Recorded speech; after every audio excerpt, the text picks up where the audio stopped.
করে আমরা 100 পরিবারকে সিমেন্টের টিন দিব, সেখানে আমরা কিছু পরিবারকে ছাগল দিব এবং কিছু পরিবারকে আমরা নগদ আর্থিক সহায়তা দিব।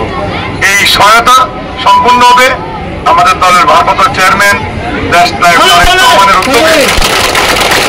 ওনার বন্যা দুর্গত মানুষদেরকে পুনর্বাসনের লক্ষ্যে তার ব্যক্তিগত উদ্যোগে আজকে যেই আব্দুল হক ডিগ্রি কলেজে আমরা অনুষ্ঠান করব, যে টিম ছাগল এবং নগদ অর্থ বিতরণ করবো, সেটা আমাদের দলের ভারপ্রাপ্ত চেয়ারম্যানের নিজস্ব তহবিল থেকে ওনার উদ্যোগে এই প্রকল্পটা আমরা কাজ শুরু করবো।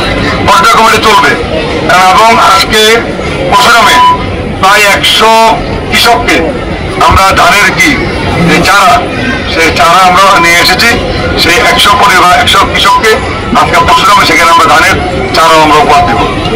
আমরা বলতে চাই যে বন্যার শুরু থেকে বিএনপি আপনাদের পাশে আছে ইনশাআল্লাহ। যতদিন আমি বলেছি যে আমরা স্বাভাবিক অবস্থায় ফিরতে না পারবেন, ততদিন আমাদের নেত্রী, আমাদের নেতা দেশটির বেগম খালেদা এবং তারেক রহমান, আমরা এবং আমাদের দলে যারা নেতা কর্মী আছে, যারা জিয়া পরিবারের সদস্য, এই বিএনপি পরিবারের সদস্য, সবাই আপনাদের পাশে আপনারা আমাদের জন্য দোয়া করবেন।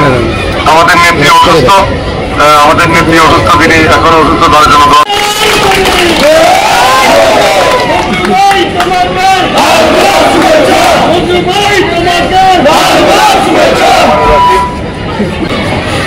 বিসমিল্লাহির রহমানির রহিম।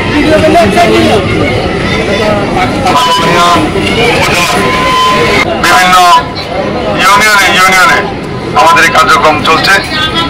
আমরা যে কাজগুলো করছি এটা সম্পূর্ণ আমরা আমাদের দলের উদ্যোগে এবং আমাদের দলের নিজস্ব তহবিল থেকে এটা আমরা নিজেরাই এটা করছি। সরকারিভাবে যা আসে সেটা সরকারিভাবেই বিতরণ করা হয়। আমরা সরকারি কোনো জিনিস আমরা বিতরণ করি না। আমরা যেটা করি সেটা খালেদা জিয়া এবং তারেক রহমানের উদ্যোগে এবং ওনাদের নির্দেশনায় এবং ওনাদের আমাদের দলের পক্ষ থেকে, বিএনপির পক্ষ থেকে আমরা